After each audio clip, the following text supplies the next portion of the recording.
வணக்கம். நான் உங்கள் நிஷாந்தன் சார். நாங்கள் இன்றைய பார்க்க இருக்க வினாத்தால் கொழும்பு வலய கல்வி அறிவித்தினால் தரம் 11 மாணவர்களுக்காக நடத்தப்பட்ட 2ஆம் தவணை பரீட்சை 2026.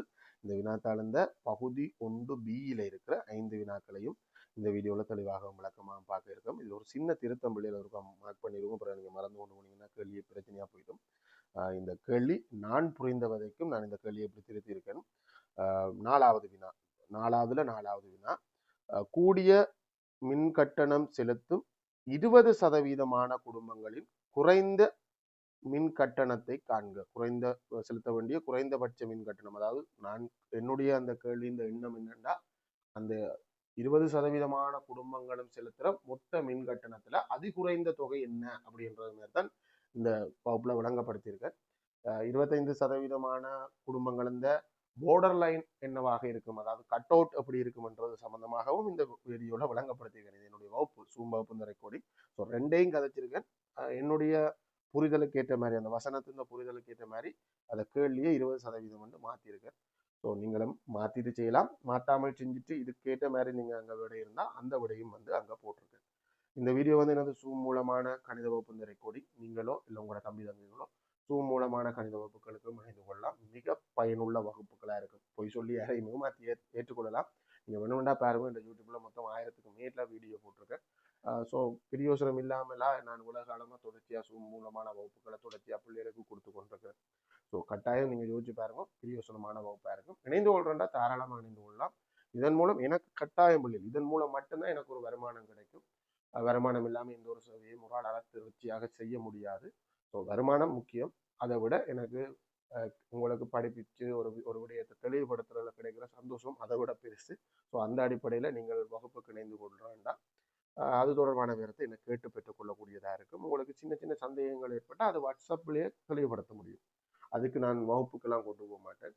கொஞ்சம் பெருசு கட்டாயம் பெரிய ஒரு கேள்வி, 10 மார்க்ஸுக்குரிய கேள்வி, கொஞ்சம் குழப்பகரமான கேள்வி, அது மற்ற பிள்ளைகளுக்கு தேவை அப்படின்ற பட்சத்தில் அது வந்து சூம் மூலமான வகுப்புல தான் கலந்துரையாடப்படும். அது உங்களுக்கும் பிரயோசனமா இருக்கும். அதே மாதிரி இது உங்களை மாதிரி வேறு ஒருத்தர் அந்த குழப்பமான கேள்வியை கேட்பான், அது மற்ற பிள்ளைகளுக்கும் பயனுள்ளதா இருக்கும். வகுப்பு அப்படின்றது மிக பயனுள்ளது. ஒரு அளவான லிமிட்டோக்குள்ளதான் வச்சுக்க பிள்ளைகள். 11ஆம் ஆண்டு கடைசி கட்டத்தில் மட்டும் ஒரு 50க்கு மேலே போகும். மற்றபடி 50க்குள்ளதான் இருக்கும். ஸோ 50க்குள்ளே இல்லை, மற்றபடி ஒரு 30க்குள்ளதான் இருக்கும். நீங்கள் இணைந்து கொள்ளுங்க. அதன் மூலம் உங்களுக்கும் தெளிவான புரிதலோட கணிதத்தை கற்றுக்கொள்ளக்கூடியதா இருக்கும். சரி, வாங்குவோம் வகுப்புக்குள்ள போவோம். ஓகே, வினாத்தாளுக்குள்ள போகும் பிள்ளைகள். பிபார்ட்ல அந்த ஓர்டர் வந்து வழக்கத்துக்கு மாறாக இருக்கு. இப்போ கடைசி பேப்பர்ல கூட நீங்க பார்க்கலாம், கிட்டத்தட்ட அந்த ஓர்டர்ல இருக்கிற மாதிரி கிடையாது. முதலாவது கேள்வி சதவீதம், 2வது கேள்வி அளவீடு, 3வது கேள்வி பின்னம், 4வது கேள்வி ஒரு திரள் முரண்வலை. இதுலயும் ஒரு சின்ன சிக்கல் இருக்கு, நீங்க பார்த்துருப்பீங்களா கட்டிக்கிற பிள்ளைகள்.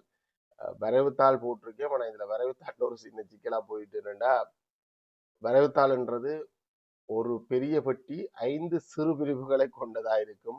இது 4 சிறு பிரிவுகள் தான் இருக்கு ஒரு பெரிய பெட்டிக்குள்ள. 4க்கு 4 பெட்டி தான் இது. சின்ன ஒரு பிரச்சனையா போச்சு. ஸோ அதனால இந்த வரைவுக்குறது சிக்கலா போயிருக்கும். அவ இந்த எதிர்பார்ப்பு ஒரு வரைவுத்தாளை போடுறது, ஆனா அந்த எடுத்து போட்ட வரைவுத்தாள் சிக்கலா போயிட்டுன்றது கொஞ்சம் கவனிக்கையில போல இருக்கு. அதனால சில பிள்ளைகள் இடர்பட்டாங்க. 5வது கேள்வி நிகழ்தகவு தொடர்பானது. வேகமா பார்ப்போம் பிள்ளைகள். மிக முக்கியமான இடங்கள்ல கொஞ்சம் ஆறுதலாக இருக்கிறேன். இந்த வரைவு இந்த திரள்முரண் வலையில கொஞ்சம் நாங்களும் சிரமப்படுவோம். இதுல இருக்கிறதன்படி செய்வோம். எதிர்பார்க்க கொஞ்சம் கொஞ்சம் சின்ன சின்ன சிக்கல் இருக்கு. அந்த சிக்கல்களை தான் சரி பண்ணும். வாசனான்ற ஒரு ஆள், வாசனாவிடம் ரூபா, சரிதான் நான் வாசிக்கிறது. வாசனாவிடம் ரூபா 2 லட்சம் உள்ளது, 200,000 உள்ளது. அதில் 80,000 பங்கு சந்தையில் ரூபா 160, ஒரு பங்குந்த விலை 160 ரூபாய் இருக்கிற மாதிரி இருக்கிற நிறுவனத்தின் பங்குகளை கொள்வனவு செய்வதற்கு முதலீடு செய்தார். பங்கு சந்தையில வாங்குற செலவை வந்து முதலீடு அப்படின்னு சொல்றது. ஏன்னா அது ஒரு லாபம், நாளைய ஏதோ ஒரு பிளான் பண்ணி செய்யறதுனாலே அதை முதலீடுன்னு சொல்றது. அந்நிறுவனம் ஒரு பங்குக்கு ரூபாய் 12 பங்கு லாபமாக வழங்குகின்றது. ஒரு வருட இறுதியில் வாசனா பெறும் பங்கு லாப வருமானம், இப்ப 160 ரூபாய்க்கு பங்கு வாங்கினவ மொத்தம் 2 லட்சம் ரூபாய்க்கும் வாங்கல. அவ வாங்கின பங்குகள் எவ்வளவுக்கு வாங்கினவ, 80,000க்கு தான் வாங்கினவ. ஸோ நாம முதல்ல காணவனும் அவ வாங்கின பங்குகள் இந்த எண்ணிக்கை கண்டாத்தான் நாங்க மேற்கொண்டு எது வேணுமென்றாலும் காணலாம். பங்களிந்த எண்ணிக்கை காண்றதுக்கு பல மெதட் இருக்கும். சில நேரம் மொத்த பங்கு லாபம் வருமானம் தந்திருப்பான், ஒரு பங்கு லாப வருமானம் தந்திருப்பான், பிரிச்சு கூட காண வேண்டியிருக்கும். எந்த சந்திரம் எதுன்றது முடியும். சில நேரம் மொத்த மூலதன லாபம் தந்திருப்பான், ஒரு பங்குக்கான மூலதன லாபத்தை கண்டு வகுப்பதன் மூலம் காணணும். இது மிக இலகுவாக பேசிக்காவே காணக்கூடியதாக இருக்கு. மொத்தம் முதலீட்ட தொகை வந்து 80,000.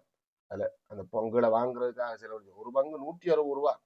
ஸோ மொத்தமாக அவர் வாங்கின பங்குகள் 10 வகுக்கிறேன், சைபர் வெட்டுப்படும். 8ஆல வகுக்கிறேன், 8ஆல வகுக்குன்னா இங்க 2 முறை 8000த்துல 1,0,0,0,0.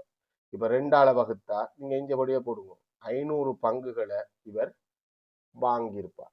ஒரு பங்குக்கு ரூபாய் 12 பங்கு லாபமாக கிடைக்குது. ஸோ மொத்தமாக கிடைக்கிற பங்கு லாப வருமானம் 500 பங்குக்கும் 12 பெருக்கி விட்டோம்னா 2 சைவரை பின்னால போட்டு, இதெல்லாம் ஒரு ஐடியா பிள்ளைங்க, இதுல போட்டு குழப்பி கொண்டிருக்க இல்லை.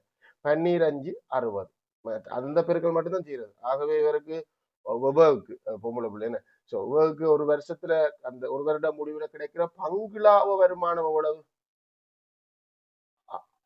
6,000. 6,000.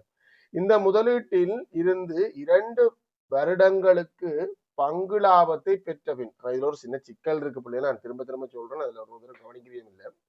ஒரு பங்கு சந்தையை பொறுத்த வரைக்கும் நாங்க பார்த்தோம்னா முதல் வருடம் கிடைக்கிற பங்கு லாப வருமானம் தான் அடுத்த வருஷம் கிடைக்கணும் என்று கட்டாயம் இல்லை.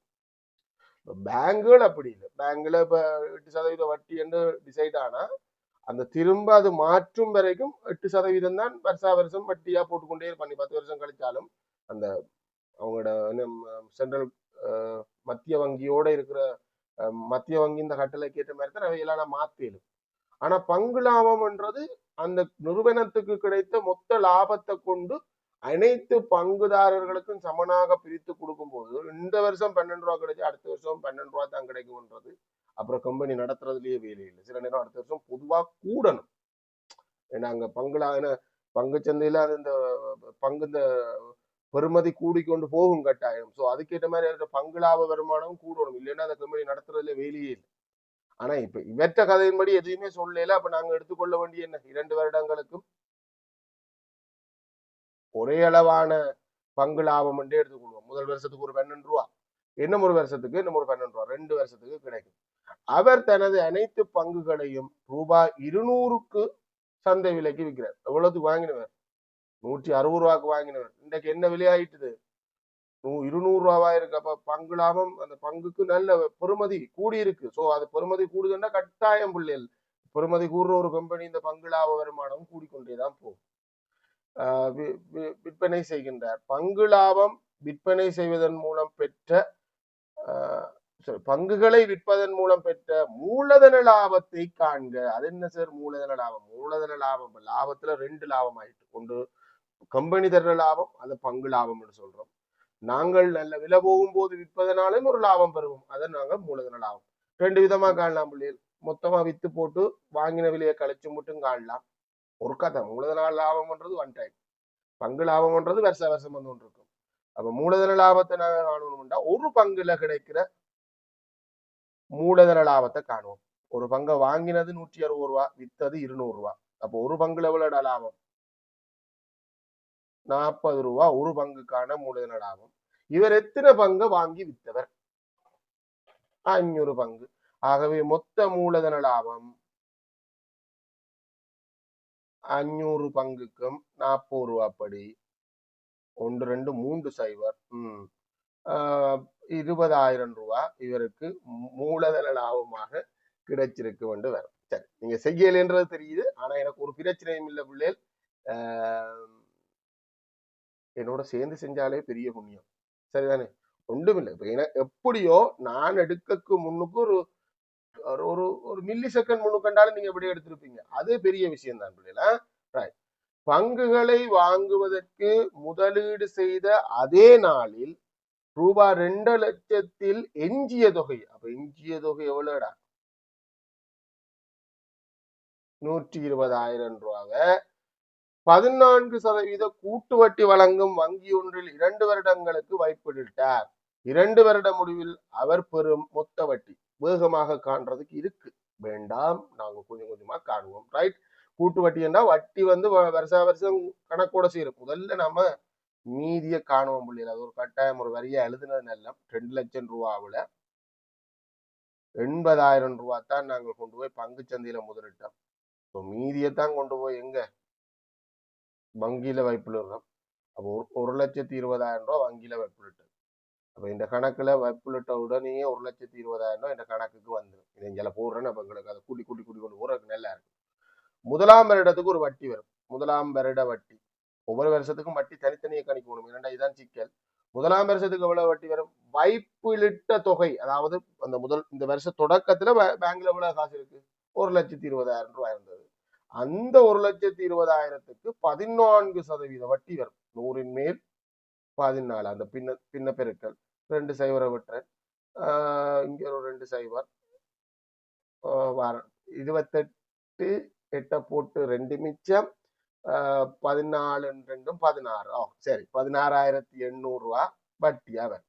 இந்த வட்டி இப்ப சாதாரணமான எளிய வட்டினா அடுத்த வருஷம் அதேதான். அந்த வட்டி வீதம் மாறாட்டி வட்டி மாறாது. ஆனா கூட்டு வட்டி என்னைக்கு இந்த வட்டி போய் என்ன செய்யும்? கணக்கோட சேர்ந்துடும். முதலாம் வருஷம் முடிய இந்த பேங்க்ல இப்ப எவ்வளவு இருக்கும்? 1,36,800 ரூபா உங்க பேங்க்ல இருக்கு. இப்ப 2ஆம் வருஷத்துக்கு வட்டி கணிக்கும் போது இந்த தொகைக்கு தான் கணிவிடும். சரிதானே? அதான் விஷயம் பிள்ளை. இதுதான் கூட்டு வட்டி. 2ஆம் வருட வட்டி நீங்க ஆறுதலாவே காணுங்க பிள்ளைகள். இப்படி காணுங்க. மிக இலகு 1,36,800 14%. திரும்பவும் 14% தான் அந்த தொகை தான் மாறிடும். 2 சைவரை வெட்டிட்டு இப்ப 14ஆல பெருக்கிறோம். கொஞ்சம் சிக்கலா போயிட்டுது. 14 எவ்வளவு? 19,152 ரூபா வருமா? ஒரு பாருங்க. கேட்டது எங்கள்கிட்ட மொத்த தொகையே இல்லை. நீங்க மொத்த தொகையை காண்றா இதுவும் போய் உங்களோட கணக்கோட வந்து போய் சேரும். கணக்கோட சேர்ந்தா நீங்கள் இதை கூட்டினீங்களா உங்களுக்கு என்ன வரும்? உங்களோட பேங்க்ல இருக்கிற மொத்த தொகை வரும். இதை எப்படி காணலாம்? என்ன ஒரு ஷார்ட்கட் இருக்கு அந்த மொத்த தொகையை காண்றதுக்கு. 2 5 9 5 இல்ல 5 இல்ல 6. சரிதானே? ஒரு மிச்சம் ஒன்று வரையில தானோ 5 இப்பதான் மிச்சம் உண்டு. இதுல 5 உண்டு. 1,55,952 ரூபாய் இல்ல 952 ரூபான்றத காண்றதுக்கு ஒரு ஷார்ட்கட் இருக்கு. மொத்த தொகையை இத்தனை வருஷத்துக்கு பிறகு இருக்கிற மொத்த தொகையை காண்றதுக்கு ஒரு ஷார்ட்கட் இருக்கு. 114% 2 தரம் பெருக்கிறது. புரியுதா? அப்படி 2 தரம் பெருக்கினாலும் பெறலாம். ஆனா கேட்ட கேள்வியை மிக கவனமா இருக்கணும் பிள்ளைகள். கேட்ட கேள்வி 2 வருட காலத்துக்கும் அவருக்கு கிடைத்த மொத்த வட்டியை தான் கேட்டது. அப்ப நாங்கள் இதுல என்ன செய்யணும்? இதுல இருந்து வைப்பிலிட்ட தொகையை கழிச்சு விடணும். நாங்க இப்படி பொறுமையா செஞ்ச பிள்ளைகளுக்கு கழிச்சு தான் காணணும் இல்லை. நாங்க மொத்த வட்டி என்னன்னு காணலாம்? மொத்த வட்டியை கூட்டியும் காணலாம். 16,800 ரூபாய் முதல் வருஷத்துக்கான வட்டி, 2ஆம் வருஷத்துக்கு 19,152 ரூபாய் 2வது வருஷத்துல தொகை. சரிதானே பிள்ளைகள்? நான் கூட்டி பார்க்கல, நீங்க சொன்னதை வச்சு போட்டு நான் பெருக்கி பார்க்கல. 2 5 9 5 ஒரு மிச்சம் அந்த ஒன்றை இங்க போட்டோம்டா 3 35,952 ரூபா மொத்தமாக வட்டியாக வரும் என்று வரும். இங்க வந்து ரைட். சரிதானே? ஆகவே மொத்த வட்டி எங்களுக்கு இந்த மாதிரி வரும். கொஞ்சம் புள்ளி போடுறதுல அந்த இல்லங்கம் இருக்க போது கணக்க பெரிய கேள்வியா போய் கொண்டிருக்குது. Right, okay. தனது மொத்த முதலீடான ரூபாய் 2,00,000 இருந்து 2 வருடங்களின் பின்னர் ஈட்டிய மொத்த லாபம், அவருக்கு கிடைத்த லாபம் என்பது என்னென்ன பிள்ளைகள்? பங்கு சந்தையில முதலிட்டு பங்கு சந்தையில 2 விதமான லாபம் கிடைத்தது. ஒன்று பங்கு லாபம் கிடைத்தது, மூலதன லாபம் கிடைத்தது. இங்க பங்கு லாபம் நாங்க கண்டு வச்சுக்கோம் 6,000 ரூபான்னு கண்டிருக்கோம். ஆனா அதுல ஒரு சின்ன சிக்கல், அது ஒரு வருஷத்துக்கானது. அப்ப 2 வருஷத்துக்கு எவ்வளவு? 12,000 ரூபாய். நீங்க 6,000 6,000 2 தரம் போட்டாலும் சரி, இது 2 வருட பங்கு லாபம். வசன கணக்கு மாதிரி எழுத தேவையில்லை. அதை விட பங்கு சந்தையில என்ன ஒரு லாபம் கிடைக்குது? பங்குகளை நல்ல விலை போகும்போது விற்கிறார், மூலதன லாபம் கிடைச்சது. அதுல எவ்வளவு கிடைச்சது? 20,000 ரூபாய் மூலதன லாபம் கிடைச்சது. மிச்ச காசை கொண்டு போய் வங்கியில வைப்புள்ளிட்டவர் 2 வருஷத்துக்கும் கொஞ்சம் கொஞ்சமா வட்டி கிடைக்குது. வட்டி தான் லாபம். இப்ப நீங்க தெரிஞ்சு வச்சுக்கொள்ளணும். இப்ப அரசாங்கம் டேக்ஸ் அற விடுவாங்க, வருமானங்களுக்கு டேக்ஸ் அற விடுவாங்க. அந்த டேக்ஸ் வந்து சில பேர் சொல்லுவாங்க பேங்க்ல காசு போட்டு வச்சா வட்டி டேக்ஸ் கட்டுவாங்க. போட்டிருக்க காசுக்கு டேக்ஸ் இல்லையே, வர்ற வட்டிக்கு தான் டேக்ஸ் வரி. சொல்ற விளங்குதா? உன்னுடைய வருமானம் அது 1,55,952 ரூபாவா இல்ல 35,952 ரூபாவா?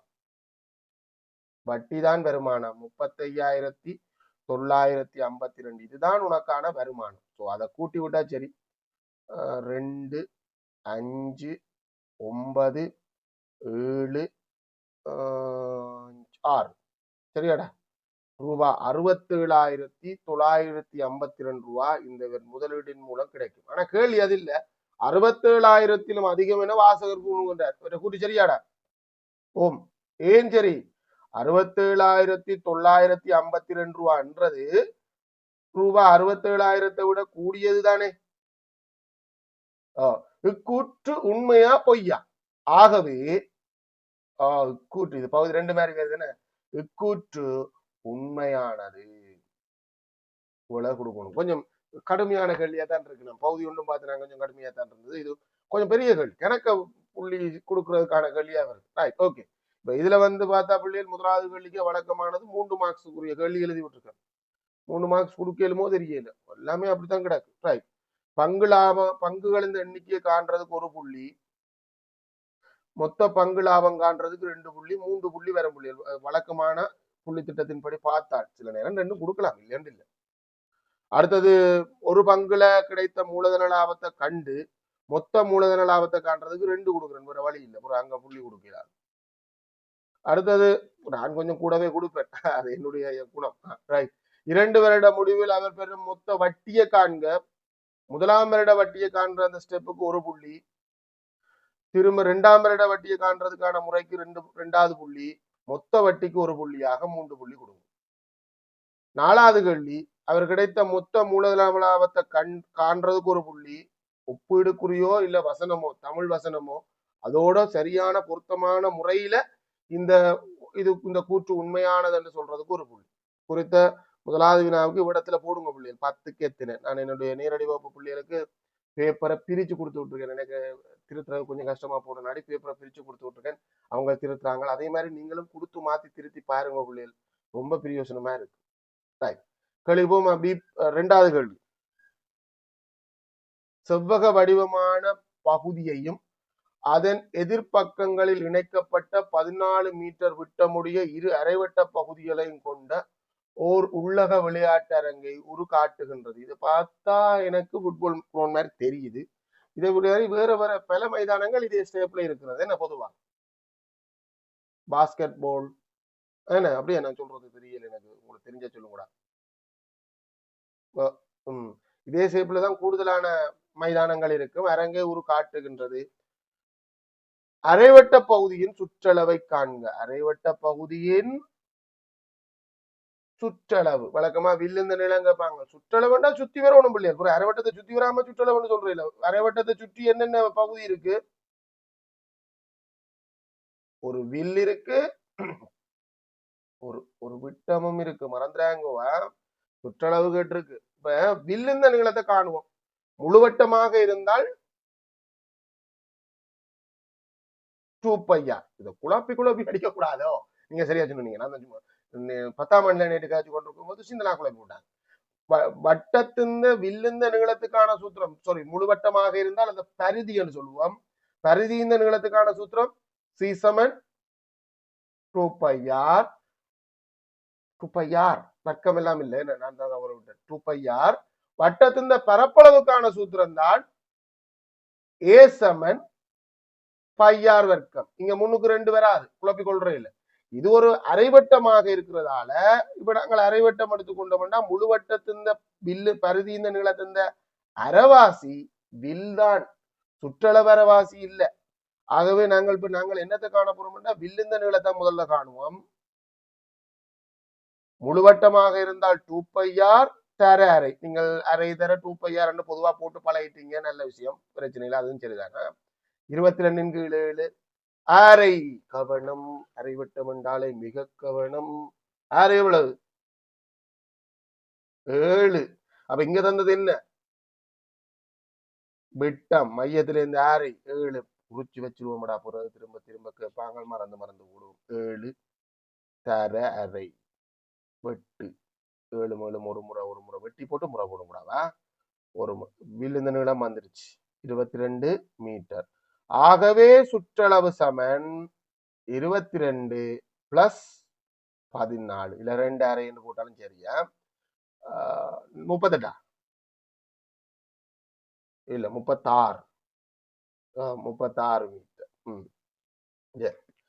விளையாட்டு விதிமுறைக்கேற்ப ஒரு அணியை சார்ந்த ஒரு விசேட வீரர் ஒரு அரைவட்ட பகுதிக்குள்ளும் நுழைவது தடை செய்யப்பட்டுள்ளது. இந்த ரூல்ஸ் பாஸ்கெட் பால்ல இருக்குதோ, பொம்பளை பிள்ளைகள் விளையாடுற என்ன சொல்றோம், கூடைப்பந்துல இருக்கு என்ன இந்த மாதிரி ரூல்ஸ். 3 கட்டங்கள் இருக்கும், அங்கே இங்கெல்லாம் போகலாது இந்த மாதிரி வரும். சரி, என்னவோ தடை செய்யப்பட்டுள்ளது. அவ்வீரர் விளையாட அனுமதிக்கப்பட்ட பிரதேசத்தின் பரப்பளவை காண்போம். வெயிட் பண்ண திரும்ப வாசிப்போம். விளையாட்டின் விதிமுறைக்கேற்ப ஒரு அணியை சார்ந்த ஒரு விசேட வீரர், இதுல ஒரு ஆள் இருக்கிறார், இந்த அணி என்று வைப்போம், இந்த பக்க டீம் என்று வச்சுக் கொள்வோம். அந்த விசேட வீரர் இரு அரைவட்ட பகுதிகளிலும், இதுக்குள்ளேயும் போக இயலாது, அவர் இதுக்குள்ளேயும் போக இயலாது, நுழைவது தடை செய்யப்பட்டுள்ளது. வீரர் விளையாட அனுமதிக்கப்பட்ட பிரதேசம். சோ இந்த அரைவட்டம் தவிர்ந்த பகுதி. அப்ப பரப்பளவு காணணும். என்னன்னு காணலாம்? செவ்வகத்தின் பரப்பளவை காணுவோம். செவ்வகத்தின் பரப்பளவுக்கு சூத்திரம் நீளந்திர அகலம். நீளம் 30, அகலம் எதிரா 20. பெருக்கினோம்டா 0 பின்னுக்கு போட்டு 3 600 மீட்டர் வர்க்கம் மொத்த பரப்பளவு. இதுல 2 அரைவட்டம் சேர்ந்துட்டா ஒரு முழுவட்ட பகுதி இந்த பரப்பளவுக்குள்ள அவர் உள்ள போயிடாது. என்ன வட்டத்தின் பரப்பளவு வண்டியை போட்டுருவேன், பையார் வர்க்கம் அரை போடையில பிள்ளை 2 அரைவட்டம்.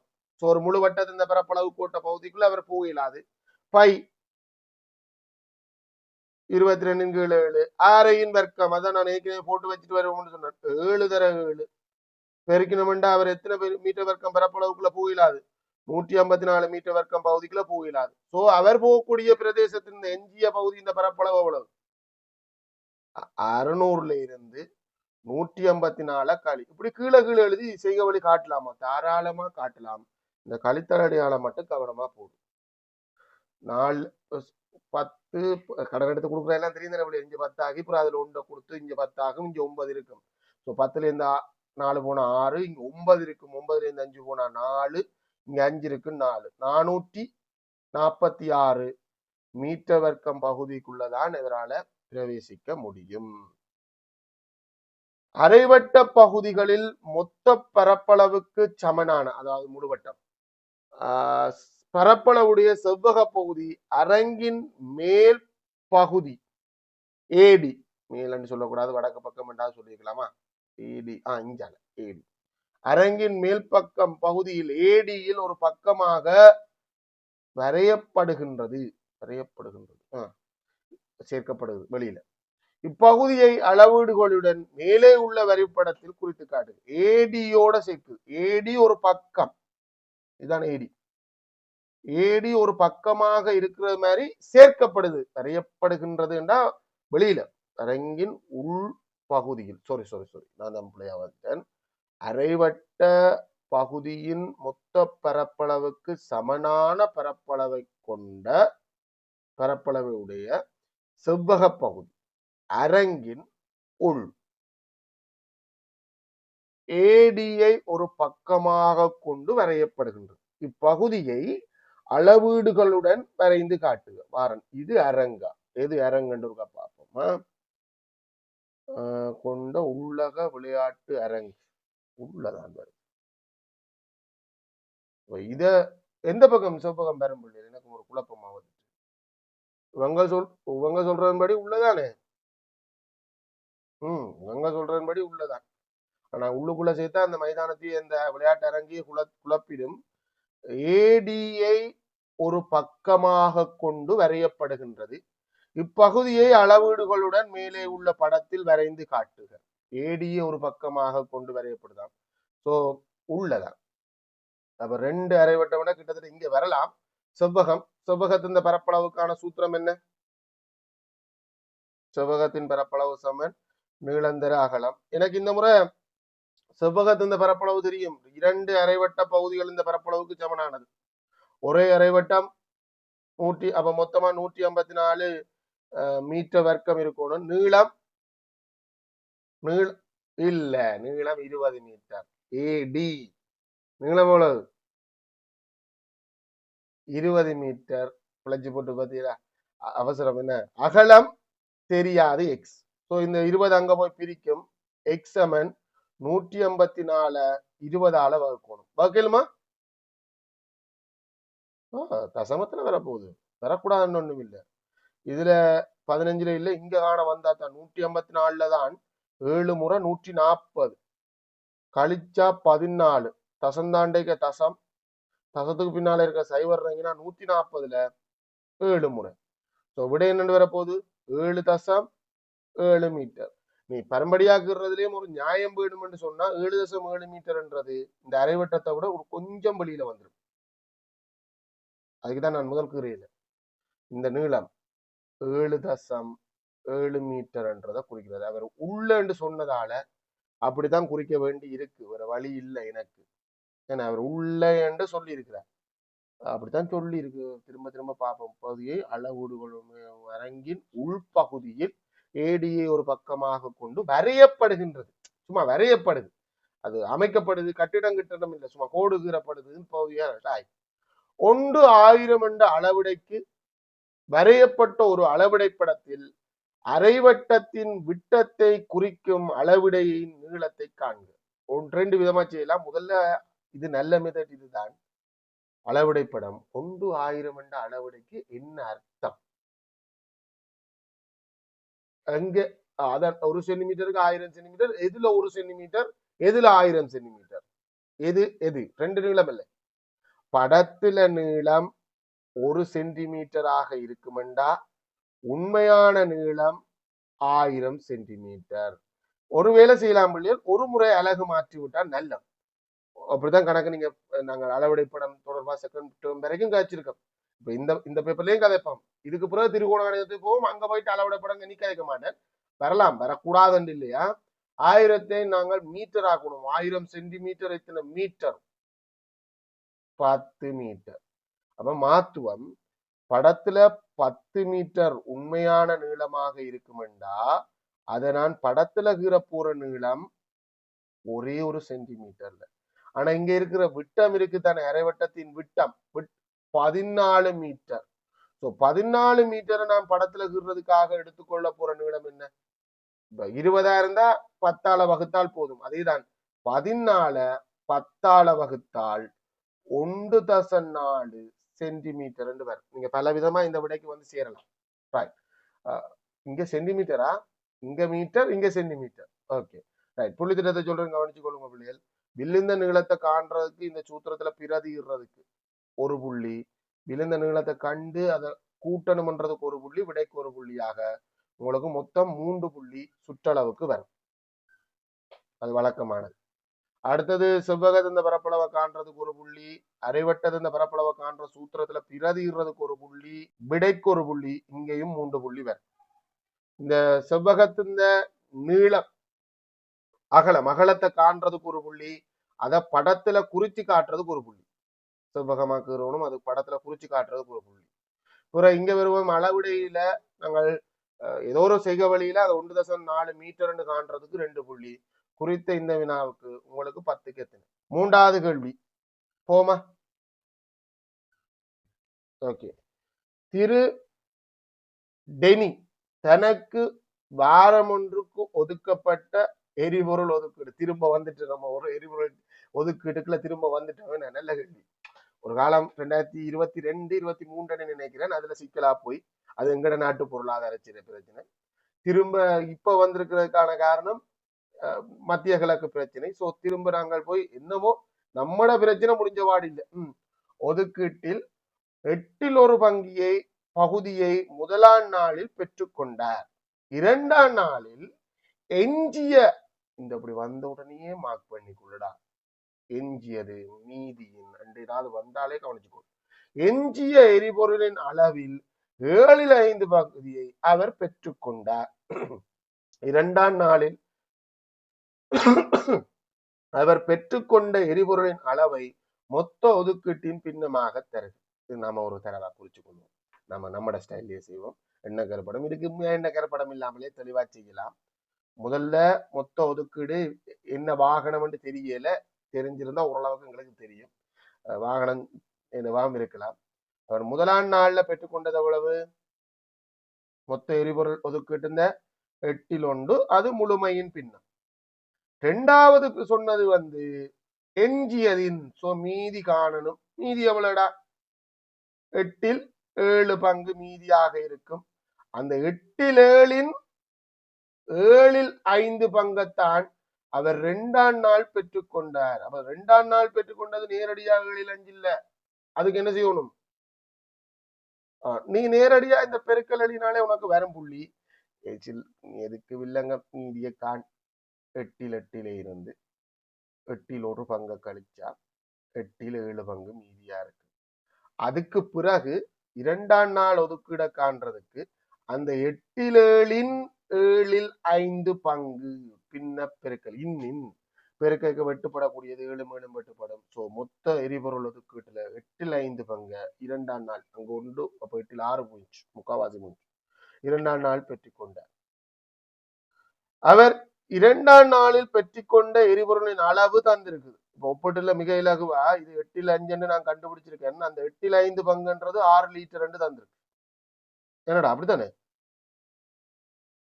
வாரன் அவர் 2ஆம் நாளில் பெற்றுக்கொண்ட 2ஆம் நாளில் 2 நாட்களில் இல்லை 2ஆம் நாளில் பெற்றுக்கொண்ட எரிபொருளின் அளவு 6 லிட்டர் ஆகும். அவருக்கு வாரம் ஒன்றுக்கு உரித்தன மொத்த எரிபொருள் ஒதுக்கீட்டை லீட்டரில் காண்க. புரகம் தரவு வருது. அதுக்கு முன்னுக்கு கேள்வி, இந்த கேள்வி பொதுவாக இங்க வந்திருக்கு. 3ஆம் நாளில் அவர் தனது எரிபொருள் ஒதுக்கீட்டின் மீதியை அனைத்தையும் பயன்படுத்தினார். அது கிடக்கட்டும். நாங்க முதல்ல இந்த 2ஆம் கேள்வியை காணுவோம். சொல்லுங்கடா, எப்படி காண்றது? ஒப்பீட்டு கேள்வி. அந்த 5 பங்கு தான் 2ஆம் நாளில். ஆனா நான் எதிர்பார்க்கிற இந்த கேள்விய முழுவதுல வராது போல எனக்கு. என்ன அவை எதிர்பார்த்திருப்பியம் எப்படி என்றா 2 நாட்களிலும் எதிர்பார்த்திருப்பியம் நான் நினைக்கிறேன். 2 அப்படி நினைச்சிருந்தா, அப்படி வந்திருந்தா என்ன செஞ்சிருப்பீங்க? அந்த ஒப்புடனும் 2 நாட்களிலும் அந்த 2ஐயும் கூட்டி ஒரு பின்னத்தை கண்டு கதைக்கிற விளங்குதா? இதை 2ஐயும் கூட்டி ஒரு பின்னத்தை கண்டு அது 6 லிட்டர், அதாவது 8 6 பங்கு 6 லிட்டர் மொத்த எரிபொருள் ஒதுக்கீடு 8 லிட்டர் வந்திருக்கு மிக இலகுவா. சரி, இங்க வருவோமா? இது 8 ஒரு பங்கு 8 5 பங்கு 6 லிட்டர் 8 8 பங்கு மொத்த ஒதுக்கீடு கேட்டது. ஒரு பங்கு காண்றதுக்கு 5ஆல பிரிச்சு 8 பங்கு காண்றதுக்கு 8ஆல பெருக்குவோம். வெட்டு போடுறது கொண்டும் இல்ல, பெருக்கி போட்டுதான் பிரிக்கணும். 48 5ஆல பிரிச்சா ஒதுக்கீடு வரும் 9 தசம் 4 மிச்சம் 3 மிச்சம் 6. 9.6 லிட்டர் ஒதுக்கீடு தான் கிடைச்சிருக்கு. ஆனா பொதுவா நீங்க இப்ப எரிபொருள் ஒதுக்கீடு எல்லாம் முழுவதுதான் இருக்குன்னு நான் நினைக்கிறேன். 9.6 லிட்டர் ஒதுக்கீடு இவருக்கு கிடைச்சிருக்கு. மீதி எவ்வளவுத்தையும் அவர் எத்தனையாம் நாள் பயன்படுத்துறார்? 3ஆம் நாள்ல பயன்படுத்தி முடிக்கிறார். அவர் 3ஆம் நாளில் பெற்றுக்கொண்ட எரிபொருள் அளவை வாரம் ஒன்றுக்கு கிடைத்த மொத்த ஒதுக்கீட்டின் சதவீதமாக காண்க. சதவீதத்துக்கு அளவு தேவை இல்லை பிள்ளைகள். சதவீதம் விகிதம் அதுக்கெல்லாம் நாங்கள் பின்னத்தை வச்சே போயிடலாம். சோ 3ஆம் நாள்ல மீதி முழுக்க பெற்றுக்கொண்டிருக்காருன்னா மீதியை காண்றதுக்கு என்ன வழி? மொத்தம் 3 வழி இருக்கு. ஒன்று முதலாம் நாள் 2ஆம் நாளை கூட்டிட்டு முழுமையிலிருந்து கழிக்கிறது. கதைக்கிற விளங்குத புள்ளி இருக்கு. இது ஒரு வழி. இது கொஞ்சம் பெரிய ப்ரொசீஜர். 2ஆவது வழி ஏற்கனவே கண்ட மீதியிலிருந்து 8 7 அதுக்கு பிறகு எடுத்த செலவை கழிக்கலாம். அது முழுமையின் பின்னமாக இருக்கணும். 7 5 கழிக்கிறதில்ல, 8 5 தான் கழிக்கணும். அதுதான் முழுமையின் பின்னம். 8 5 கழிப்பதன் மூலம் 8 2 பங்கு வரும். பிறகு அதை எளிய வடிவமாக்கினா 4 1 பங்கு. அதை விளங்குது அப்படி இருக்கு. இல்லையண்டா பின்ன பெருக்கலும் நீங்க பயன்படுத்தலாம். எண்ணக்கரு படம் ட்ரை பண்ற பிள்ளைகளுக்கா பின்ன பெருக்கல் எப்படி பயன்படுத்தலாம்? 7ல் 5 பங்குண்டா இங்க அளவுலடா 7ல் 2 பங்கு. அப்ப 3ஆம் நாள் பயன்படுத்தின அளவு எரிபொருள் வந்து பின்னத்துல காண்ற மீதியின், அதாவது நம்ம முதலாம் நாத்து பயன்படுத்தின அப்புறம் இருந்த மீதி 8ல் 7 பங்கு, அது இந்த 7ல் 2 பங்க 3ஆம் நாள் பயன்படுத்துறது சுருக்குவம் 8ல் 2 வரும். எல்லாம் சுருக்கலாம். இதுல 4 முறை, இதுல 1 முறை, 4ல் 1 பங்கு. எனக்கு கேட்டது சதவீதம். சதவீதத்துக்கு எரிபொருள் இந்த அளவே தேவையில்லைடா, நீ தேவையில்லாம அங்கெல்லாம் போகாத. சதவீதம் கேட்டது. ஒரு பின்னத்தை சதவீதம் ஆக்குறது 4ல் 1 பங்குன்றத 100% பெருக்கும். சோ சுருக்கினீங்களா எத்தனை சதவீதமான எரிபொருள் 3ஆம் நாள்ல பயன்படுத்தப்பட்டது? 25%. மிக இலகுவா பின்ன கேள்வி ஓடிட்டுது. என்ன 3ஆம் நாளில் அவர் பெற்றுக்கொண்ட எரிபொருளின் பெறுமதி இவ்வளவுண்டா 1 லிட்டர் எரிபொருளின் விலையை காண்க. இப்ப விளங்கத்துக்கு மாத்திட்டோம். இப்ப நம்ம என்ன செய்யணும்? 3ஆம் நாள்ல அவர் பெற்றுக்கொண்ட எரிபொருள் இந்த அளவை காணும். எப்படி காணலாம்? பின்னத்துல தெரியும். 3ஆம் நாள்ல அவர் பெற்றுக்கொண்ட எரிபொருள் மொத்த எரிபொருள் ஒதுக்கீட்டு இருந்த 4ல் 1 பங்கு மொத்த எரிபொருள் ஒதுக்கீடு தெரியும். சோ இப்ப நீ பின்ன பெருக்கலுக்களாலே போகலாம், இல்ல ஒப்பிடலாம். பலமை ஐடியா இருக்கு, விளங்குதாரா? ஓகே. சோ 3ஆம் நாள்ல அவர் பெற்றுக்கொண்ட எரிபொருள் 9.6 லிட்டரின் நல்ல கேள்விதான் 4ல் 1 பங்கு வகுக்கத்தான் வேணும். வகுத்தா என்னண்டு வர போகுது? 9.6 4ஆல வகுக்கணும். 4ஆல வகுத்தா 2 முறை 8 கழிச்சா 1 மிச்சம். தசந்தாண்டைக்க தசம், இங்கதான் தசம், கீழே இல்லை. தசந்தாண்டைக்க தசம் உரைக்கினா 16 4. சரியா? 2.4 லிட்டர் எரிபொருள் அவருக்கு 3ஆம் நாளில கிடைக்குது. சோ இந்த 2.4 லிட்டர் எரிபொருள் இந்த விலை இவ்வளவுண்டா 1 லிட்டர் எரிபொருள் இந்த விலையை காண்றதுக்கு என்ன செய்யணும்? 2460 ரூபாவை 2.4ஆல வகுக்கணும். இதுலதான் ஒரு சின்ன சிக்கல். தசம எண்ணால வகுக்க இயலாது. என்ன செய்வீங்க? வகுக்கிற எண்ணெய் முழு எண்ணெய் ஆக்கணும். 1 லிட்டர் எரிபொருள் இந்த விலையை நான் எழுதிக்கணும். 1 லிட்டர் எரிபொருள் இந்த விலையை காண்றது. வகுக்கிற எண்ணெய் முழு எண்ணெய் ஆக்குறதுக்கு இதை 10ஆல பெருக்கினா மேலையும் 10ஆல பெருக்கணும். இல்லைன்னா மடக்கைக்கெல்லாம் போக வேண்டி வரும். அது இல்லைங்கம்மா. இங்க 10ஆல பெருக்கினா 24, அங்க வர போறது 600. அவங்க எதிர்பார்த்த கேள்வி சரியா தான் போட்டிருக்காங்களா? அந்த தேவையில்லை அவங்களுக்கு. இதை வந்து 24ஆல வகுப்போம். வெட்டலாம் வேணாம். 22ல இல்ல, 24ல 1 முறை, 24ஆல பார்த்தா 1 இறக்கினோம்னா 6ல முறை இல்ல. அடுத்த சைவர் இறக்கினா 24 எத்தனை முறை? 48க்கு 2 முறை, 48 கழிச்சா 20 இல்ல 12 இறக்கினா 120, 120ல 5 முறை. அப்ப எரிபொருள் இந்த விலை எவ்வளோடா? 1025 ரூபா. எங்கேயோ வரப்போதுதான் போல கிடக்கா. 1025 ரூபா 1 லிட்டர் எரிபொருள் இந்த விலையண்டு வந்து சேரும். நான் செஞ்சது சரியா இருந்தா, சுருக்கல்கள் சரியா இருந்தா உங்களுக்கு இந்த விட வந்தா சரி. அப்படியா? இதுக்கு புள்ளித்திட்டத்தை சொல்றேன் பிள்ளைகள், மார்க் பண்ணி கொள்ளுங்க. இதுல அந்த மீதி இங்கதான் எழுதணும் இல்ல, நேரடியாக 8ல் 7 இதுலயும் எழுதிக்கலாம். மீதி காண்றதுக்கு ஒரு புள்ளி, பெருக்கணும்ன்றதுக்கு ஒரு புள்ளி. ஸோ இந்த வரைக்கும் உங்களுக்கு 2 புள்ளி வரும். தனியாக கண்டிருந்தா ஒரு புள்ளி வரும். விடைக்கு ஒரு புள்ளியாக இந்த இடத்துல 3 புள்ளி கிடைக்கும். இது புள்ளி திட்டத்தின் சரியான புள்ளி திட்டத்தின் படி, வழக்கமான புள்ளி திட்டத்தின் படி. இதுல ஒப்பிடணும்ன்றதுக்கு ஒரு புள்ளி, ஒப்பிட்டு வந்த விடைக்கு ஒரு புள்ளியாக 2 புள்ளி. அது ஈஸியா ஒப்பிட முடியாம போனது அது பிரச்சனை. ஒப்பிடணும்ன்றதுக்கு ஒரு புள்ளி, விடைக்கு ஒரு புள்ளியாக 2 புள்ளி. 3ஆம் நாள் பயன்படுத்தின எரிபொருள் இந்த அளவை பின்னத்துல கண்டு அதை சதவீதமாக்கணும்ன்றதுக்கு ஒரு புள்ளியாக மொத்தம் 3 புள்ளி உங்களுக்கு கிடைக்கும். சதவீதம் ஆக்கணும்ன்றதுக்கு ஒரு புள்ளி, சதவீதம் ஆக்குறதுக்கு ஒரு புள்ளி, 3 புள்ளி கிடைக்கும். பெருக்கு 100% பெருக்கி வர்றதுக்கு சில புள்ளிகள் எப்படி கண்டிருக்கலாம்? 3ஆம் நாள் பயன்படுத்தின எரிபொருள் இந்த அளவை கண்டு கூட அதை பின்னமா போட்டு தர 100% போட்டுப்பான். பெரிய கஷ்டப்பட்டு வந்து சேர்ந்திருப்பான். அப்படி போற இல்ல, சதவீதம் பின்னத்திலேருந்து சதவீதம் ஆக்கணும்னா நேர பின்னத்தை வச்சு சதவீதமாக்கு. ரைட். அடுத்தது இப்ப எரிபொருள் இந்த விலை 3ஆம் நாள் பயன்படுத்தின எரிபொருள் இந்த விலை, இதுக்கும் 3 மார்க்ஸ் கொடுக்க வேண்டியது வேற வழி இல்லை பிள்ளைகள். 2460 2.4ஆல வகுக்கணும்ன்றதுக்கு ஒரு புள்ளி, விட 1025 ரூபான்றதை காண்றதுக்கு ஒரு புள்ளியாக 2 புள்ளி கொடுங்க. குறித்த இந்த வினாவுக்கு உங்களுக்கு 10க்கு எத்தனைன்னு போடுங்க. நல்லதா போயிட்டு நான் 4வது கேள்விக்கு உங்களுக்கு புள்ளியை குறைச்சி தந்தது என்ன போற புள்ளி குறைவா இருக்கும். சில நேரம் மேன்படி அது ஒரு 3 புள்ளிக்குரிய கேள்வி, எல்லாமே அங்க அப்படித்தான் கிடக்கு. ஸோ எங்கேயும் குறைக்கிறதுன்னு தெரியல, அதனால இதுல குறைச்சிருக்கேன். 4வது கேள்வி, இதுல சிக்கல் இருக்கு. இந்த சிக்கலுக்கு ஏற்ற மாதிரியே கீறன் பிள்ளை. நீங்க வேணும்னா உண்மையா சரியா கீறி பார்க்கணும்னா நீங்க எங்க போகணும்னு சொல்லி பார்ப்போம். ஒரு கிராஃப் சீட் எடுத்து வேணும்னா திரும்ப கீறணும், வேற வழி இல்லை. கிராமம் ஒன்றில் உள்ள 50 குடும்பங்கள் ஒரு மாதத்தில் மின்சாரத்திற்காக செலவிடும் தொகை பற்றிய தகவல் கீழே உள்ள பூரணமற்ற அட்டவணையிலும் பூரணமற்ற திரள்முரண் வலையிலும் தரப்பட்டுள்ளது. திரள்முரண் வலை கொஞ்சம் கீறி விட்டுருக்கு, அதை வில்லங்கம் கீறாம விட்டுருக்கலாம். அப்படி திரள்முரண் வலை கீறாம விட்டா இதுல கொண்டு வந்துட்டு என்ன கீறுவான், வலையுறு வரையும் செவ்வகங்கள் கீறி விளையாடுவான். இது திரள்முரண் வலை. திரள்முரண் வலை என்றது இப்படி போகும். அவன் அதுக்கேற்ற மாதிரி, அந்த திரள்முரனுக்கு ஏற்ற மாதிரி செவ்வகம் மேல மேல ஏறி ஏறி போகும். அவன் ரெண்டையும் குழப்பி கொள்றாக்கள் கனவேர் இருக்கிறாங்களா? சரி, ஓகே, நம்ம விஷயத்துக்கு வரோம். அதுல இருந்து இதை எடுத்துக்கொள்ள வேண்டி இருக்கு தகவல். அதுல பெரிய வில்லங்கமா வரப்போகுது இல்ல, எல்லாம் முழுவன்ல வர்ற மாதிரி இடத்துல இருக்கு. நல்ல விஷயமா போயிட்டா.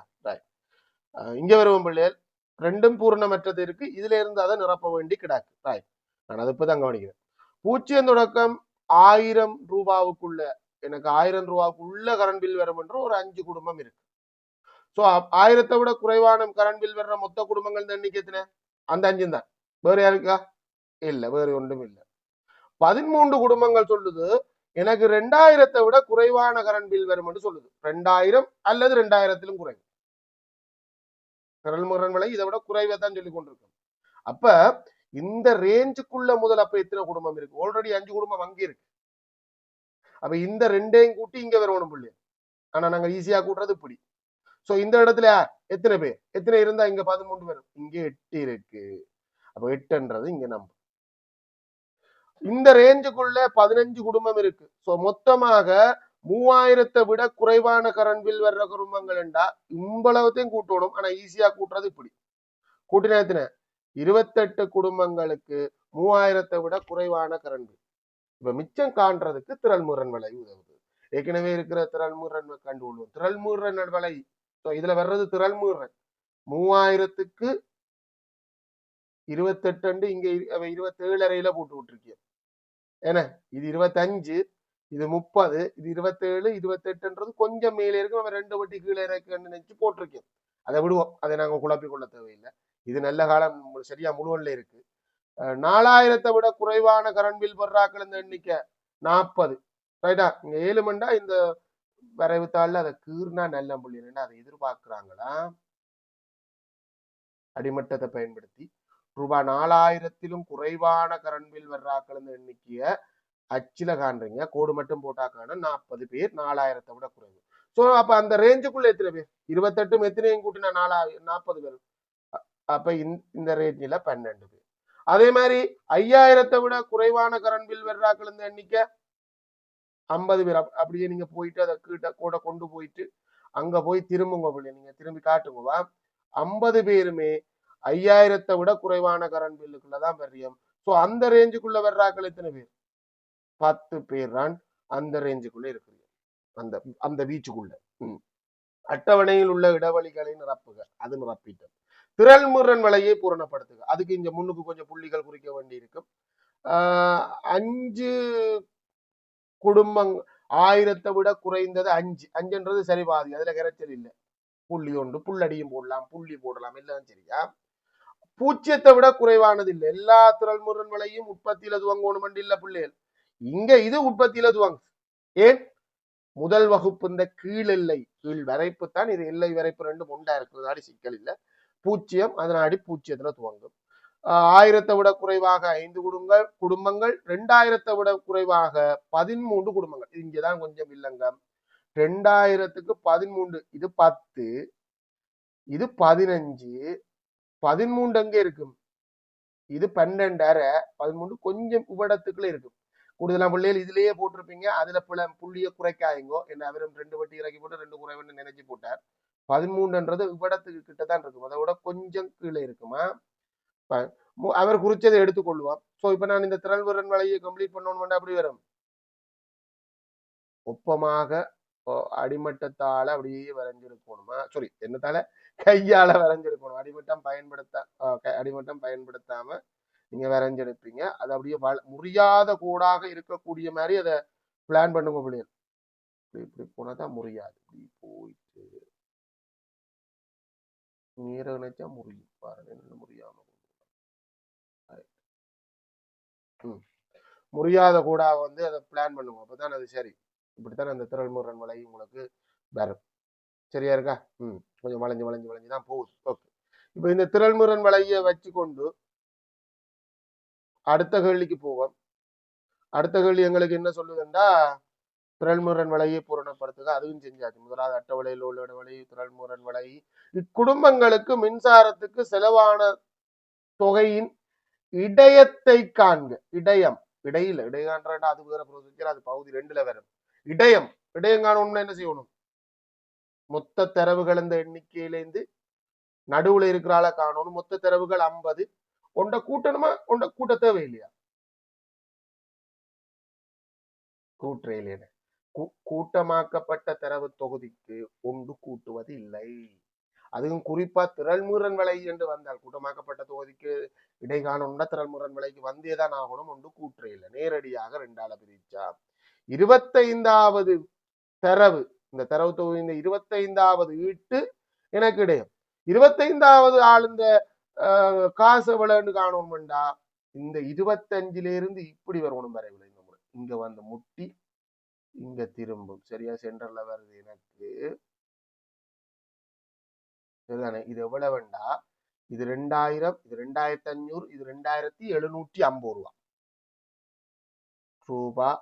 2750. சில பிள்ளைகளுக்கு இதுல கொஞ்சம் மாறுபாடு வரலாம். எப்படி வரலாம்டா, 2700 விட போட்டிருக்கலாம். அதுக்கும் சரி போடுங்க. அந்த வரைவுல இருக்கிறதுக்கு போடுங்க. இல்லைண்டா 2800 விட வந்திருக்கலாம். 50 இந்த மடங்குல தான் வரும். சரியா? 2700 சரி, 2800 சரி. நான் என்னுடைய வரைவின்படி 2750 வந்தது. அதுக்கும் சரி. நான் 4வது கேள்விக்கு போவோம். கூடிய மின் கட்டணம் செலுத்தும் 25% குடும்பங்களின் குறைந்தபட்ச மின் கட்டணத்தை காண்க. இது அட்டவணை கேள்வியா? இதுக்கும் திரள்முரண் வலைக்கும் சம்பந்தம் இல்லை. அப்ப நாம முதல்ல காணணும், இந்த குடும்பங்கள்ல 25% எவ்வளவு. அதுல ஒரு சின்ன சிக்கல். மொத்தம் 50 குடும்பம். 50 குடும்பத்தின் 25% குடும்பம் 100ன் மேல் 25.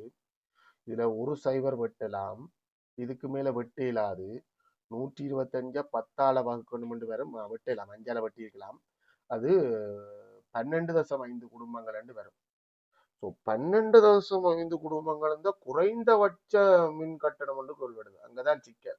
இப்படி வர்ற சந்தர்ப்பத்துல 12.5 குடும்பங்களை என்னால அட்டவணையில வேறுபடுத்தக்கூடியதா இருக்கணும். விளங்களா? 10 குடும்பங்கள் வரக்கூடிய மாதிரி வந்திருக்கலாம். 40 குடும்பங்கள் இருந்தா 25%, 10 குடும்பம் இலகுவா வந்திருக்கு. ஸோ இந்த கேள்வியில ஒரு மாற்றத்தை செஞ்சாதான் நாங்கள் இதை செய்யலாம். இல்லைன்னா அட்டவணை கேள்வி இது. கூடிய மின்சாரம் அப்படின்னா இந்த கேள்வியில எப்படி இருந்திருக்கும்? கூடியளவு மின்சாரம் செலுத்தும் 25% குடும்பங்களை கண்டறிவதற்கு குறைந்தபட்ச மின் கட்டணத்தை காண்க. அதாவது வெட்டு புள்ளி மாதிரி. கதை விளங்குதா உங்களுக்கு? இவர் எதிர்பார்ப்பது அதைத்தான். நான் அட்டவணை கேள்வி நினைச்சிட்டேன். அது பொதுவா அதன்படி பார்த்தா இந்த அட்டவணை கேள்விக்கு தான் போகுது. 25% குடும்பங்கள் குறைந்தபட்ச குடும்பங்களின் எல்லா குடும்பங்களையும் சேர்த்து 25% குடும்பங்களின் என்றால் டோட்டல். ஆனா இவர் எதிர்பார்ப்பது அது இல்ல பிள்ளைகள். அதை காணவும் இயலாது. நான் கதைக்கிற விளங்குதா? கேள்வியில் ஒரு சின்ன மயக்கம். அதை காணவும் இயலாது. இவர் எதிர்பார்ப்பது என்னன்னா 12.5 குடும்பங்களை வேறுபடுத்தணும்டா வெட்டு புள்ளி என்று இருப்பமே, அதை கேட்கிறாரோ தெரியல. இல்ல 20% கேட்டிருக்கணும். ரெண்டுல ஒரு பிரச்சனை. நீங்க என்ன விட போட்டீங்க? கூடியளவு மின்சாரம் செலுத்தும் 20% போட்டுக்கொள்ளுங்களா கேள்வி. என்ன அது இந்த கேள்வி இந்த மாதிரி போனா பிள்ளை அது கொண்டு வச்சிருக்காரா? 25 அந்த அட்டவணையிலையும் இது வேறுபடுத்தி அறியக்கூடியதாக இருக்கணுமா?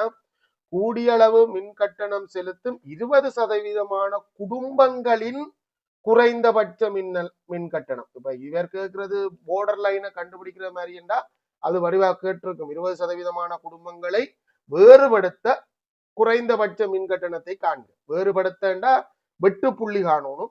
சோ 25%, 20% குடும்பங்களை காண்றதுக்கு வெட்டு புள்ளி என்னன்றது வேற கதை.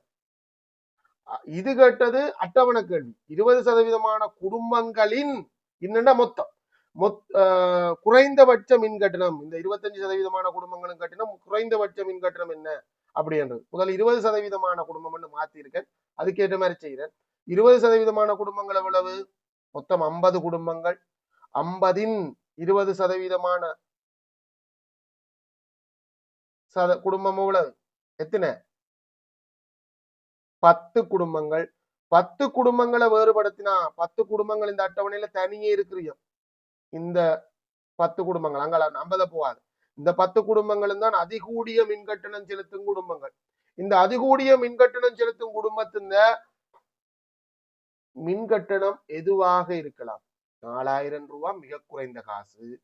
ஆகலும் கூடிய டொப்புல இருக்கிறாள் என்று வெப்பமின் அவரும் இதை தாண்டி இல்லாத ஒரு காசு இருக்கு. எவ்வளவு? 5000 விட கூடவாக இருக்கலாது. சோ 4000 ரூபாய் படி என்று எடுத்துக்கொள்றது குறைந்தபட்ச காசு, 5000 படி என்று எடுத்துக்கொள்றது அதிகபட்ச காசு. நாங்க ரெண்டும் இல்லாம நடுப்பெருமானத்துக்கு எடுப்போம், அதுதான் இடைகாண்றதுக்கு பயன்படுத்துறது. சோ குறைந்தபட்ச வருமானம் எவ்வளவு? குறைந்தபட்ச கொடுக்க வேண்டிய காசு 4000 வீதம் 10 குடும்பங்களும் ரூபாய் 40,000 குறைந்தபட்ச கட்டணமாக இருக்கும். அதிகபட்ச கட்டணம் 50,000. இதுல கீழே வருமோ வராதோன்றது ஒரு டவுட் இருக்கு. பெரிய காசு நாடி அதுல பெரிய வித்தியாசம் வராது. ஸோ இந்த கேட்ட கேள்வி அட்டவணை கேள்வி நான் அதை செஞ்சிருக்கேன். இல்ல போர்டர் லைன் தான் காண்ற கேள்வி என்றா அது 12.5 என்றா நாங்கள் 27.37.5 ஆள் இந்த வெட்டுப்புள்ளி காண்ற கேள்வியா இருந்தா 37.5 ஆள் இந்த மார்க்ஸ் அதாவது கட்டணத்தை காண்பலாம். இதை விட குறைவாக கற்றாக்கள் அவ்வளவு பேரும் குறைவான கட்டணம். அதன்படி பார்த்தா 37.5 ஆள் இந்த காசு என்னுடைய வரைவின்படி சரியான விடையாக சொல்லணும்டா 3500 இது 3500 750 3800 ரூபாண்டு வரும். 800 இல்லாட்டி அதுக்கு இடையில வரும். 750 தாண்டிட்டு 3825 ரூபாண்டு வரும். 25 ரூபாவா? இல்ல 3875 ரூபாண்டு வரும் அந்த காசு. சோ அதுக்குள்ள இடைக்குள்ள இருக்கிற வெட்டுப்புள்ளி போடுற கேள்வியா இருந்துக்கலாம். ஆனா இதுல இருக்கிற அந்த வசனம் மொத்த காசை காண்றது மாதிரியான வசனம் உங்களை போட்டு குழப்பி விடுறனோ தெரியல. இங்க ரெண்டு விடைக்கும் சரி போடுவோம். அந்த மாதிரி கண்ட புள்ளை இருந்தால் 25% கண்ட புள்ளியா இருந்தாலும் அது வெட்டு புள்ளிய கண்டிருக்கு, அது வேற கேள்வியா. ரைட், புள்ளித்திரத்தை சொல்றேன் பிள்ளைகள், மார்க் பண்ணி கொள்ளுங்க. குடும்பங்களின் எண்ணிக்கை ஒரு பெரிய வேலை. குடும்பங்களின் எண்ணிக்கை இந்த திரள்முறன் இதுக்கு புள்ளி வேண்டாம், இதுக்கு புள்ளி கொடுப்போம். 28க்கு ஒரு புள்ளி கொடுங்க. திரள்முறனை கண்டுபிடிச்சு 40ஐயும் 50ஐயும் கண்டுபிடிக்காம இந்த அட்டவணை நிரப்பலாம். 40ஐயும் 50ஐயும் கண்டுபிடிக்கிறதுக்கு ஒரு புள்ளி கொடுங்க. அதை வச்சு கொண்டு இந்த ரெண்டையும் நிரப்புறதுக்கு சேர்த்து ஒரு புள்ளி, ரெண்டும் இருந்தா தான் புள்ளி கொடுங்க. அட்டவணைக்கு நான் 3 புள்ளி தான். திரள்முறன் வளைய பூரணப்படுத்துறதுக்கு இந்த 2 புள்ளியை குறிச்சு கொள்றதுக்கு ஒரு புள்ளி, ஒப்பமான வளைக்கு ஒரு புள்ளியாக 2 புள்ளி கொடுங்க. அச்சுக்கள் எல்லாம் அவர் பிரிச்சு கொண்டாரு, 2 புள்ளி கொடுங்க. அதுக்கு பிறகு 25வது ஈட்ட காணணும் என்ற அந்த செய்கவழிக்கு ஒரு புள்ளி, இந்த விடை கண்டுபிடிக்கிறதுக்கு ஒரு புள்ளி கொடுங்க. ரைட், அப்ப இந்த 5க்கும் ஒரு புள்ளி கொடுங்க, கொஞ்சம் கூட கொடுக்கலாம், அது பிரச்சனை. 4 புள்ளி அட்டவணைக்கு வரும். பிறகு இந்த 20% குடும்பங்கள் இந்த எண்ணிக்கை காண்றதுக்கு ஒரு புள்ளி, அவ கட்டுற குறைந்தபட்ச வருமானத்தை காண்ற குறைந்தபட்ச கட்டணத்தை காண்றதுக்கு ஒரு புள்ளி. மொத்தம் இந்த குறித்த வினாவுக்கு உங்களுக்கு 10க்கு எத்தனைன்னு போடுங்க பிள்ளைகள். இதுல ஒரு சின்ன கேள்வி மயக்கம் வந்துட்டு எனக்கு புரிஞ்சதன்படி விளங்கப்படுத்திக்கன். இதுல பிள்ளை சரி இருக்கலாம், எதுக்கு நீங்களும் விசாரிச்சுட்டு சொல்லுங்க. 5வது கேள்வி, வட்ட வடிவமான தட்டு ஒன்று 4 பகுதிகளாக சமபகுதிகளாக பிரிக்கப்பட்டு ஆரச்சிறைகள் ஒவ்வொன்றிலும் 1 2 3 4 என இலக்கமிடப்பட்டுள்ளது. சொல்லும் போதே உனக்கு அது விளங்கினோம். ஒரு வட்ட வடிவமான தட்டெடுத்து சமனாக 4 பகுதியாக பிரிக்கப்பட்டு சமண அதுல ஒவ்வொரு பகுதியிலையும் ஒவ்வொரு இலக்கங்கள் இடப்பட்டிருக்கு. 1 ஒரு இலக்கம் இடப்பட்டிருக்கு, 2 இலக்கம் இடப்பட்டிருக்கு, 3 இலக்கம் இடப்பட்டிருக்கு, 4 இலக்கம் இடப்பட்டிருக்கு. சரிதானே? இப்ப இவன் என்ன செய்யறான்? ஒவ்வொரு இலக்கம் இடப்பட்டது மையத்தில் ஒரு குறிகாட்டி பொருத்தப்பட்டு, மையத்துல ஒரு அம்புக்குறிய ஒன்றை பொருத்திட்டு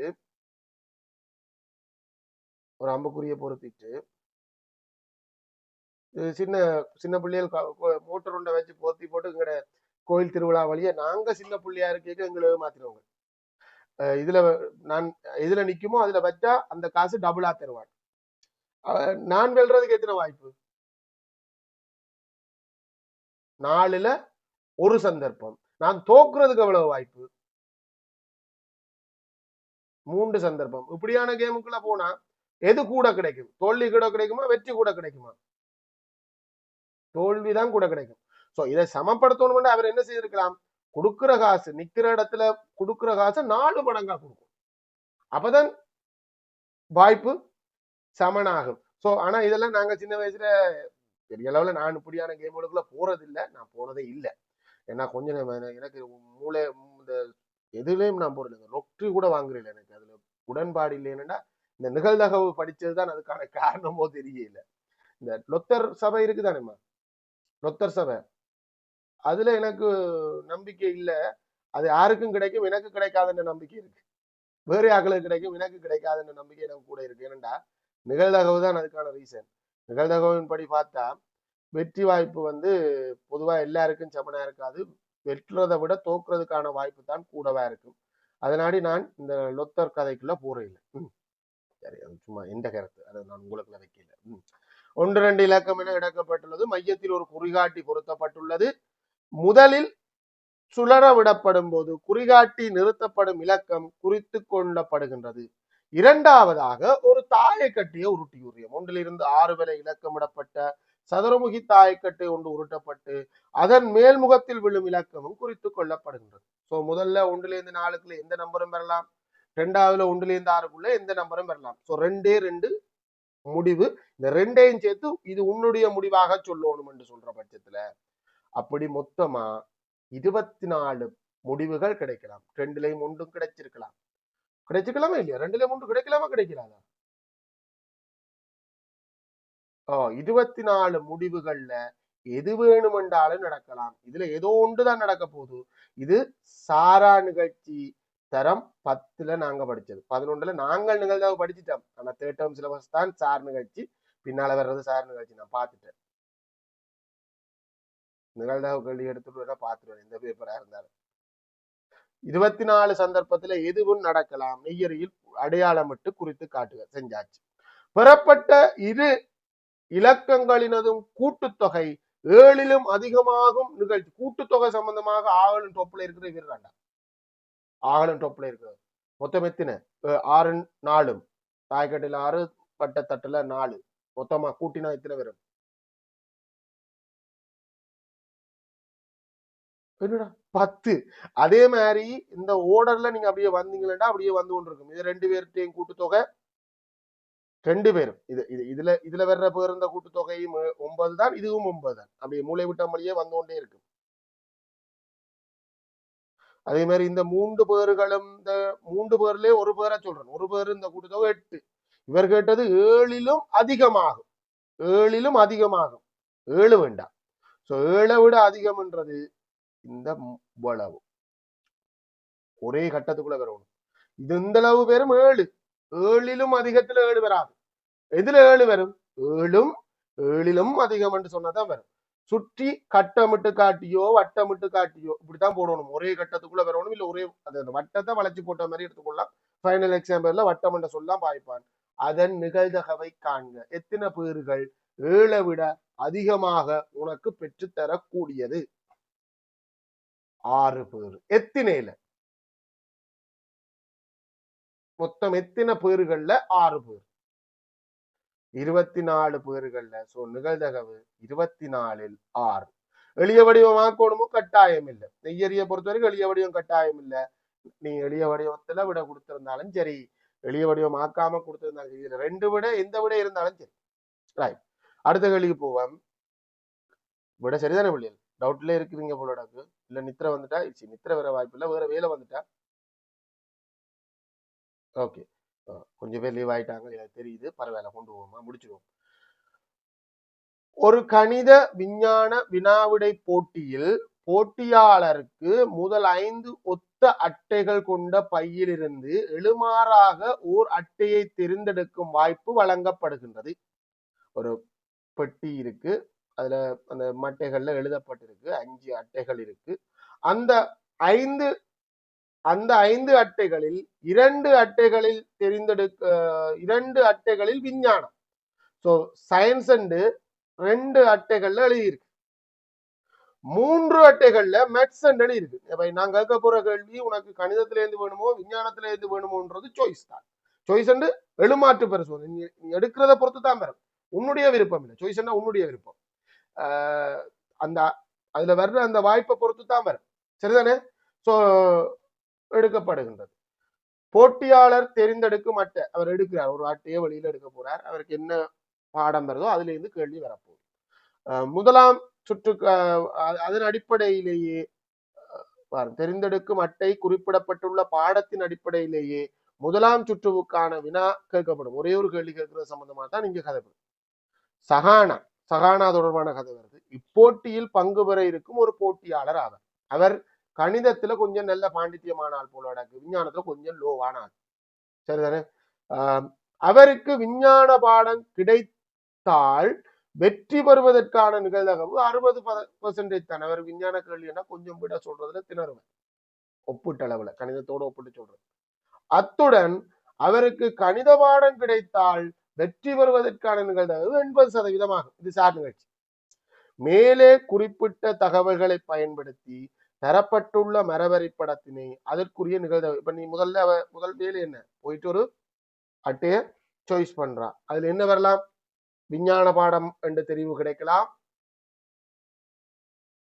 கணித பாடம் கணிதம் கிடைக்கிறதுக்கு அப்ப என்ன நிகழ்தகவு, கணிதத்துல கேள்வி கிடைக்கிறதுக்கு என்ன நிகழ்தகவு, 5/3 வாய்ப்பு. விஞ்ஞானம் கிடைச்சா என்ன, கணிதம் கிடைச்சா என்ன, அவருக்கு அந்த பாடத்துல ஒரு கேள்வி வரும். விஞ்ஞானம் கிடைச்சா விஞ்ஞான பாடத்துல இருந்து ஒரு கேள்வி வரப்போகுது. அப்ப அந்த கேள்வியை பொறுத்த வரைக்கும் அவ கேள்வியை முகம் கொடுத்து விட கொடுக்குறா. அந்த விட என்னவா இருக்கலாம், சரியான விடையாக கிடைத்து அவக்கு வெற்றி கிடைக்கலாம், இல்லையண்டா தோல்வி கிடைக்கலாம். வெற்றி கிடைக்கிறதுக்கான நிகழ்தகவு என்ன, விஞ்ஞான பாட கேள்வி வந்தால் 60% பெர்சன்டேஜ்லயே போடலாம். அது நல்லவில்லை, நாங்க 60% பின்னமாக்கிடுவோம், பின்னத்துல செய்வோம்.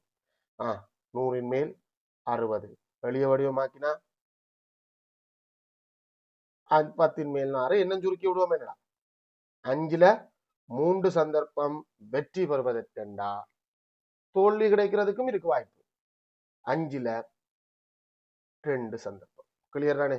இப்ப ஒருவேளை அவருக்கு கணித பாட கேள்வி கிடைக்காம, விஞ்ஞான பாட கேள்வி கிடைக்காம கணித பாடத்துல கேள்வி கிடைச்சா, இதுல பாருங்க, நான் இதுல பெரிய கொடுமை என்னண்டா, இந்த பேருங்கள் எழுதுன்றது பெரிய கரைச்சல். பேர இந்த கோட்டில் எழுதுறான், நிகழ்தகவு பின்னுக்கு எழுதுறான். அப்படி எழுதுற இல்ல பிள்ளை, மரவரைப்படம் இப்படித்தான் இருக்கும். வெற்றி தோல்வி. கணித பாடம் கிடைத்த அவருக்கு வெற்றி பெறுறதுக்கு எத்தனை வாய்ப்பு, 80%. 80% பின்னமாக்கினா 5/4. அப்ப வெற்றி பெறுறதுக்கான நிகழ்தகவு 5/4. தோல்வி கிடைக்கிறதுக்கு 5/1 சந்தர்ப்பம் அவ தோல்வி அடைகிறதுக்கும் இருக்கு. சகானா முதல் சுற்றில் வெற்றி பெறுவதற்கான நிகழ்தகவு, முதல் சுற்றுல வெற்றி என்றது அவருக்கு எப்படி கிடைக்கும், 2 விதத்துல கிடைக்கலாம். இது ஒரு கூட்டு நிகழ்ச்சி. அவருக்கு விஞ்ஞான கேள்வி கிடைச்சும் வெற்றியை தழுவிக்கொள்ளலாம், கணித கேள்வி கிடைச்சும் வெற்றி கிடைக்கலாம். விஞ்ஞான கேள்வி கிடைச்சு வெற்றி கிடைக்கிறதுக்கான நிகழ்தகவு இந்த பெருக்கம் தரும், 5/2 தர 5/3. ஒருவேளை நீ இதுல பெருக்கலைன்னா அங்க பெருக்கணும், பெருக்கி போட்டா 25/6 சந்தர்ப்பம் விஞ்ஞான பாட கேள்வி கிடைத்து வெற்றி கிடைக்கிறதுக்கு. கணித பாட கேள்வி கிடைத்து வெற்றி கிடைக்கிறதுக்கு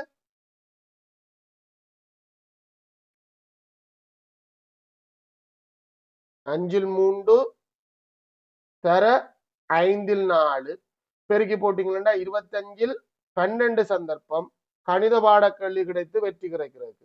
சோ இது அவ இந்த ஒரு கூட்டு நிகழ்ச்சி. விஞ்ஞான பாடம் கேள்வி கிடைத்தும் அவளால வெற்றி கிடைக்க முடியும், கணித பாட கேள்வி கிடைத்தும் அவளால வெற்றி கிடைக்க முடியும். ஸோ மொத்தத்துல அவ ஒரு போட்டியில பங்கு பெற்றா 25ல 18 சந்தர்ப்பம் அவருக்கு வெற்றி கிடைக்கிறதுக்கான வாய்ப்பு. ஒருவேளை இதை சதவீதத்திலையும் போட்டுக்கலாம். விட சதவீதம் சம்பந்தமான கேள்வி தானே. 100% பெருக்கினா 4 பெருக்கினா வர முடியும், 4 மடங்கு. 72% அவ வெற்றி பெறுவதற்கான நிகழ்வு சதவீதத்திலையும் கண்டு போட்டிருக்கலாம். அவ்வளவுதான். புள்ளித்திட்டத்தை சொல்றேன், மார்க் பண்ணி கொள்ளுங்க. என்னடா சிங்களத்திலே சொல்லியிருக்கீங்க, புள்ளித்திட்டத்தை போடுறேன், மார்க் பண்ணி கொள்ளுங்க. கிட்டத்தட்ட இது புள்ளித்திட்டத்துக்கு அமைவா இருக்கும். மொத்த புள்ளடியும் போடுறதுக்கு 2 புள்ளி கொடுங்க. கடைசி பயிற்சியில அவரு கொடுத்தவங்களோட மொத்த புள்ளடிக்கும் 2 புள்ளி கொடுங்க. கட்டமிட்டு காட்டுறதுக்கு 1 புள்ளி, நிகழ்தகவு சொல்றதுக்கு 1 புள்ளி, 4 புள்ளி. நெய்யறியில மரவரி படத்துக்கு வருவோம் புள்ளி. இந்த 5ல் 3 கண்டுபிடிக்கிறதுக்கு 1 புள்ளி, இந்த கிளைக்கு 1 புள்ளி, இந்த கிளைக்கு 1 புள்ளி. சரிதானே? 3 புள்ளி மரவரி படத்துக்கு தந்திருக்கேன். இந்த பெருக்கம் இங்கேயும் போட்டிருக்கலாம் புள்ளிகள், இங்கேயும் போட்டிருக்கலாம். ஒவ்வொன்றுக்கும் ஒவ்வொரு புள்ளி. இதுக்கு 1 புள்ளி, இதுக்கு 1 புள்ளி, இறுதி விட கூட்டி வந்த விடைக்கு 1 புள்ளி. அதாவது ஒருவேளை இந்த இடத்துல நீ அந்த விடையை செய்யாம இங்க செஞ்சிருந்தாலும் அந்த ஒரு புள்ளி கிடைக்கும். இறுதி விடைக்கு 1 புள்ளி. மொத்தத்துல இந்த குறித்த இந்த வினாவுக்கு 10க்கு எத்தனை போட்டுட்டு நாங்க இன்றைக்கு பார்த்திருக்கோம் பி பார்ட்ல 5 கேள்வி. அப்ப எத்தனை பேரும்டா? 50க்கு எத்தனைன்னு போடலாம். மொத்தமா பகுதி ஒன்று முழுசா பார்த்துட்டோம் இல்லையா? பகுதி ஒன்றுல உங்களோட புள்ளி நீங்க கொஞ்சம் கொஞ்சமா செய்ய கட்டாயம் 70க்கு மேல போயிட்டா இல்ல, 80க்கு மேல போனா ஏ, 70க்கு மேல போனா பி. ஏன்னா நாங்க பகுதி 2ல கொஞ்சம் எப்படி இருந்தாலும் தவற விடுவோம். ஸோ பகுதி 1ல உங்களுக்கு 100 மார்க்ஸுக்கு கேள்வி பார்த்திருக்கேன். உங்களுக்கு எத்தனை கட்டாயம் பதிவிடணும். பதிவிடணும்ன்றது சூம் வகுப்பு பிள்ளைகள் வாட்ஸ்அப்ல அனுப்புங்க. நேர் பிள்ளைகள் எனக்கு நேர கொண்டு வந்து காட்டுங்க. பள்ளிக்கூட பிள்ளைகளும் காட்டுவீங்க. என்னோட ஸ்கூல் பிள்ளைகளும் யூடியூப்ல போடுவேன். பாக்குறதுக்கு யாருமே இல்லை. பார்த்தால் யாராவது கொமெண்ட் போடுவான். என்னோட போய் எந்த வீடியோலையும் பாருங்க, எங்கேயுமே கொமெண்ட் இருக்காது. ஏன்னா பாக்குறே இல்லை. பார்க்க என்ன சொல்றது, நாளைக்கு பார்ப்போம் ஒரு செழிப்பு வரும். சரி சரி மிச்சத்தப்புறம் நாளைக்கு பார்ப்போமா அப்படின்னு போடுவான். அதனாடி அது யூடியூப்பை பார்த்து படிக்கிறன்றது கொஞ்சம் குறைவு. சில பிள்ளைகள் அப்படி செய்யுது, வகுப்புக்கு வராம செய்யுது, இல்லைன்னு சொல்லல. வகுப்புக்கு வர்றது உண்மையா பிரயோசனமானது. அப்படிதான் எனக்கும் காசு வரும், உண்மையும் தான். சரி, சந்திப்போம். Have a nice day. Bye.